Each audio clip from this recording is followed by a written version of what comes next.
out at California 3-4 weeks and Snoop never saw him, but it was a whole lot of love? Come on, man. Snoop Doggy Doggy Dog. Snoop Lion. That's what you need to keep your name. Snoop Lion, because you always lying. Snoop wasn't even next to us when that happened. You know what I'm saying? Like, he bugging. He knew damn well it wasn't like that. When Snoop Dogg starts spinning one of his wild stories, everybody leans in. It could be about Tupac, Biggie, or some random night that sounds straight out of a movie, but people are hooked. The twist. Insiders claim a lot of these tales are flat out made up. Over the years, Uncle Snoop has been called out again and again for dropping stories that feel exaggerated, questionable, or just plain unbelievable. And you know what they say? There are always three sides to every story. There's always three sides to every story. One person's side, the other person's side, and the messy truth hiding somewhere in the middle. Sometimes when two people go through something, a third person jumps in to tell it straight. But if that third person wasn't even there or only caught bits and pieces, their version can be way off. I heard he made a record about me and he was in New York, and nobody from New York is really, they talk it, man, but all them companies don't really hold it down. That's exactly what people think happened with Snoop Dogg when he told his version of a so-called run-in between Nas and Tupac right in the middle of that East Coast versus West Coast chaos. To really get this, we got to rewind to Nas's second album it was written. The opening track, The Message, had that now iconic line, "Fake thug, no love. You get the slug, CB4 Gusto." On the surface, that line wasn't aimed at anyone specific, but Pac took it personal. And if you know Pac, once he felt disrespected, it was a wrap. That single misunderstanding put Nas right on PC's hit list alongside Biggie, Puffy, and the whole Bad Boy crew. So, when Pac touched down in New York for the MTV Music Awards, the tension was already heating up big time. Now here's where Snoop slides in with his version of the story. According to him, when Tupac and the Death Row Squad rolled up, Nas showed out with a massive entourage, close to 100 guys from Queens. Snoop paints this wild picture of Pac snapping, cursing at Nas, throwing verbal shots, straight clowning him, while Nas just stood there cool and collected, surrounded by his entire crew. In Snoop's words, it sounded like a showdown straight out of a gangster flick. Nas had the power to shut Pac and the entire Death Row crew down that night, but instead he chose peace. Jay-Z, Biggie, even Snoop spun the story like Nas was the wise one, while Pat came off as this reckless hothead, not even realizing how close he was to getting wiped out. But here's the wild part. Snoop wasn't even there. His whole version was straight up made up, and the first person to check him on it, Napoleon, one of PA's tightest boys from the Outlawz who actually lived that moment. But Nas didn't want none. But Nas had a with guns. Right. So listen to what I'm telling you. Yeah. By me saying he didn't want none didn't mean he didn't punk out. It mean he just didn't want to go there. Pac didn't even see them. I did, because I got a gangbang mentality. I seen them circling, putting their hands in their pockets while According to Napoleon, Snoop's version was nothing but fiction. There wasn't some high-stakes standoff with Nas's crew plotting an ambush. The reality way different and a whole lot less dramatic than Snoop wanted people to believe. When Pac and Nas actually crossed paths, there was no shouting, no chaos, none of that drama. Napoleon swore it was nothing but respect. Pac spoke his side, Nas spoke his, and they handled it like men face to face. Pac even went so far as to promise that once he got back to LA, he'd erase Nas's name from any diss tracks where it popped up. But tragically, Pac never got the chance. He was killed before he could make good on that promise. Still, the point stands loud and clear. There was never some explosive showdown the way Snoop tried to paint it. And if you think Napoleon was just riding for Pac and twisting the story, then all you gotta do is check what Nas himself has said about that night. Nas himself later confirmed what really happened. He admitted there was tension, sure, but it never unfolded the way Snoop tried to make it sound. Tupac never disrespected him face to face. Instead, they actually talked it out, killed the beef, and walked away with respect for each other. Nas had to run in New York, right, at Bryant Park. Was Snoop there? Because I seen some Snoop interviews, and he said that he seen everything. To be honest, bro, I don't recall Snoop being there. And the situation didn't go down nothing the way Snoop. But that's not the only tall tale Snoop's been out here spreading. Another one he loves to tell is about Tupac while he was locked up. According to Snoop, Pac was in real danger behind bars, facing serious problems, and it was Snoop who convinced Suge Knight to swoop in and bail him out, basically acting like he saved Pac's life. But once again, Napoleon from the Outlawz called cap on that story. He said Pac wasn't in danger at all during his prison stretch. In fact, people inside respected him. Pac was making friends, building connections, and Napoleon even mentioned that during their visits, Pac never once complained about being threatened or unsafe. Did Pac want out of prison? Of course, nobody wants to sit locked in a cell, but according to Napoleon, it had nothing to do with Snoop whispering in Suge Knight's ear to come save him. That whole Snoop the hero angle, pure fiction, and Snoop's habit of rewriting history doesn't stop with Pac. It stretches right over to Biggie, too. Snoop's always pushed this image that he and Biggie were tight, almost like brothers, full of love and respect for one another. But Jean Deal, Puff Daddy's former bodyguard who had a front row seat to everything, told a totally different story. Wasn't cursing out Nas. We gonna keep it 100. You know what I mean?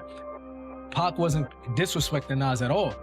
You know, I know Snoop said Pac punked Nas and then went to Snoop and said, you see how I got these New York dudes? None of that happened, bro. It was a respect, it was a mutual respect thing. When Pac and Nas met each other, it was nobody talking disrespect from both sides. Maybe the people behind Nas and the people behind Pac was mugging, saying certain things, but Pac and Nas handled it like real gentlemen, real, you know what I mean? In an interview with the Art of Dialogue podcast, Gene flat out said Biggie didn't mess with Snoop like that. He claimed Biggie had zero respect for him and wasn't fond of him at all. Gene straight up questioned the whole act. If Snoop was really that close with both Biggie and Tupac, why didn't we see that closeness until after they were both gone?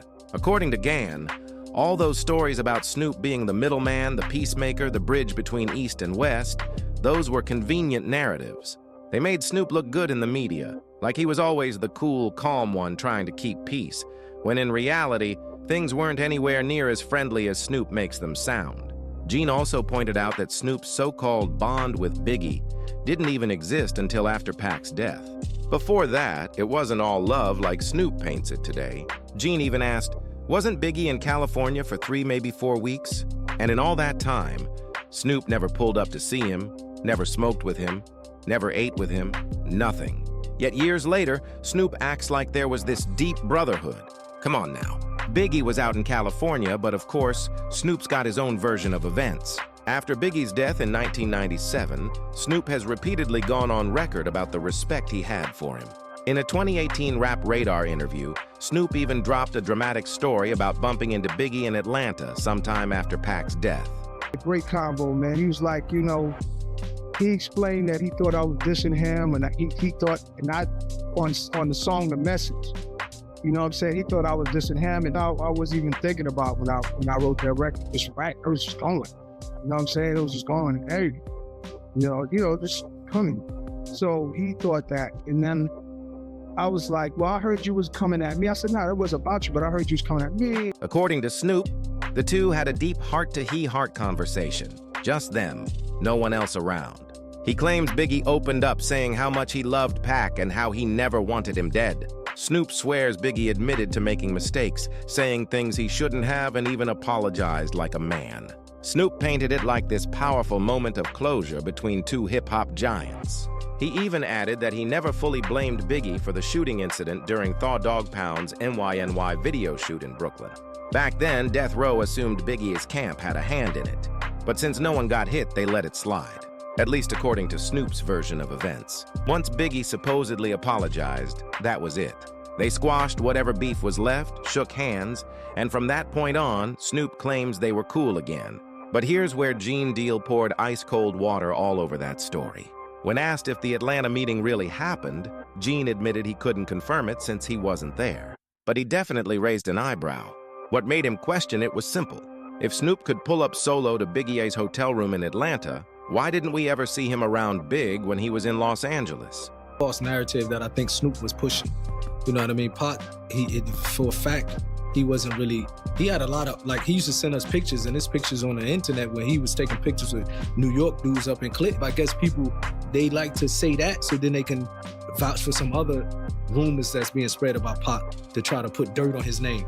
You know what I mean? So it wasn't a fact they was disliked. He was holding it down. Jean said it plain. I can see you in Atlanta, but I can't see you in California in my own hometown. So you're saying you're so gangster you can roll up to Biggie's room in Atlanta, but in California you can't even link with him? All right then. With that, Gan cast some heavy doubt on Snoop's so-called story. And this is where the whole two-faced Snoop angle really starts clicking for a lot of people, because Gan Deal isn't the only one who's accused Snoop of being fake with his stories. Even Tupac himself called him out while he was still alive. What most people don't realize is that by the time Pac was killed, he and Snoop weren't even on good terms anymore. Their relationship had completely crumbled. Insiders who were around back then say a big part of the tension boiled down to jealousy. Before Pac signed to Death Row, Snoop was the shining star of the label, Suge Knight's golden boy, the face of West Coast rap, the one everybody watched. But the moment Pat came home from prison and joined the camp, everything flipped overnight. To go visit him monthly, some of us weekly. I can't recall him saying anything where he felt like he was in danger. You know what I mean? Like, not one time. He wanted to get the hell out of there. You know what I mean? He wasn't like, hey, I'm good. Y'all just go do your thing and leave me alone. No, he wanted to come home, but he definitely... Pat came in with that larger-than-L life energy, dropping music at a non-stop pace, instantly snatching the spotlight and becoming the new center of attention. And according to many people close to the situation, Snoop didn't take that shift too well. That jealousy started creeping into the smallest things until it finally exploded in a major way. The breaking point, it came right after Pac dropped his infamous diss track, High Team Up, the song that shook hip-hop to its core. At that time, the war between Death Row and Bad Boy was at its absolute peak. Everybody had picked a side, and by 1996, tensions were boiling over. When the Death Row crew hit New York for the MTV Video Music Awards, Snoop's behavior started raising eyebrows. First, he skipped out on a scheduled Saturday Night Live rehearsal with Pac, a red flag on its own. But then, Snoop pulled a move that completely blindsided Pac. He hopped on a local New York radio station and told the world, "I got nothing but love for Biggie and Puffy." Now, you gotta understand just how deep the beef was back then for Snoop to say that in New York of all places felt like a slap right across Pac's face. And according to those who were there, it wasn't just the words that cut deep. You be seeing these interviews with Snoop speaking on Biggie. How does that make you feel? That's propaganda for the media, bruh. Pac actually you was going to Vegas and the whole 9 yards, and he didn't say nothing to you, or he said some slick to you, or whatever, this, that, and the third. It wasn't all that love until Pac was dead. Wasn't Big out at California. What really burned Pac was the fact that just days earlier, Snoop had been right beside him in the studio, laying down diss tracks aimed straight at Big E and Puff. 1 minute, Snoop was riding with Pac on wax, throwing heavy shots, and the next he's on the radio smiling, saying he's got love for the same people they were dissing. That was pure betrayal. Before Pac and Snoop could ever sit down and hash things out, Pac was killed in Vegas. And after his death, Snoop started pushing his side of the story. In interviews, Snoop claimed the reason they never reconciled was because Pac just didn't understand him. He swore he never hated Biggie, never wanted to see Big get hurt, but Pac supposedly couldn't see that. But here's where fans and insiders still call foul.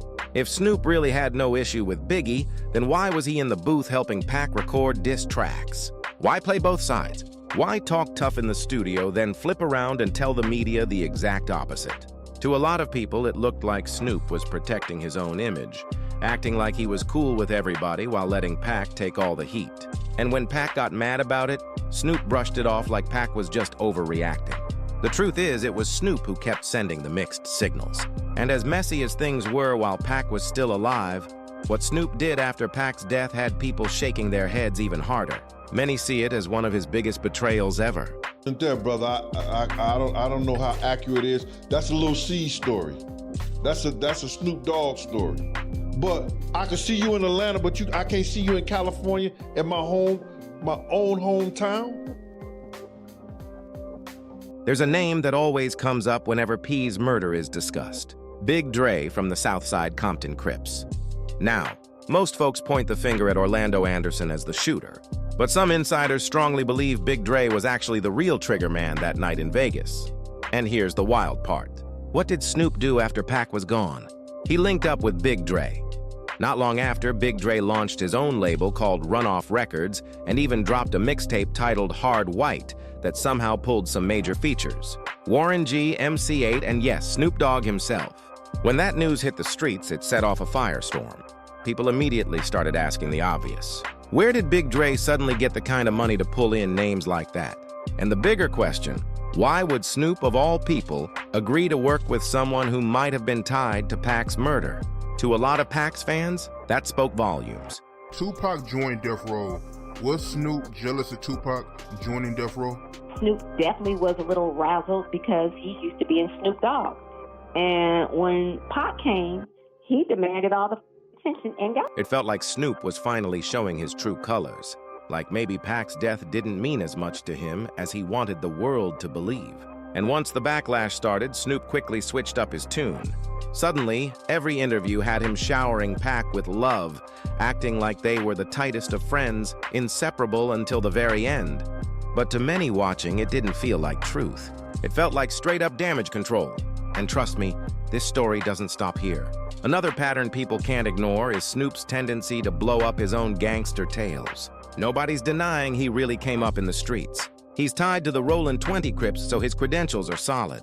But the issue is, he's got a habit of taking real-life moments and flipping them into movie-style scripts that make him sound bigger, badder, and bolder than the truth. I don't think we was really on good terms before he died, because he didn't really understand the way. I didn't really have no hate towards Biggie. I didn't really feel like he should continue to, to get at Biggie. Take the Training Day story, for example. Snoop once claimed that while filming the movie, he had ordered a blue tracksuit for his wardrobe. But when he got to the set, he realized they were shooting deep in blood territory, straight enemy turf. And according to Snoop's version, he just calmly asked to speak with the local OG like it was nothing. Snoop claimed the local OG rolled up in a wheelchair just like the character he was playing in Training Day. To keep the peace, he said he dropped $300 on weed from the dude and boom, the set was cool. Everything's smooth. Movie back on track. Denzel, before I got the scene, right? They said, what you want to wear in the movie? I'm like, give me a blue sweatsuit and get with my blue chucks. They didn't tell me where it was. We get to the there's 100,000 bloods on the corner. I'm in a wheelchair. It's everywhere. What's up, blood? What up, blood? What up, Snoop Dogg, blood? What up, blood? Standing on me. I rolled away. I went to that little wig shop. I said, hey, man, go find the... But when the real story surfaced, it was nothing like Snoop made it sound. Instead of him brokering peace like some street diplomat, the Bloods in that hood weren't having it at all.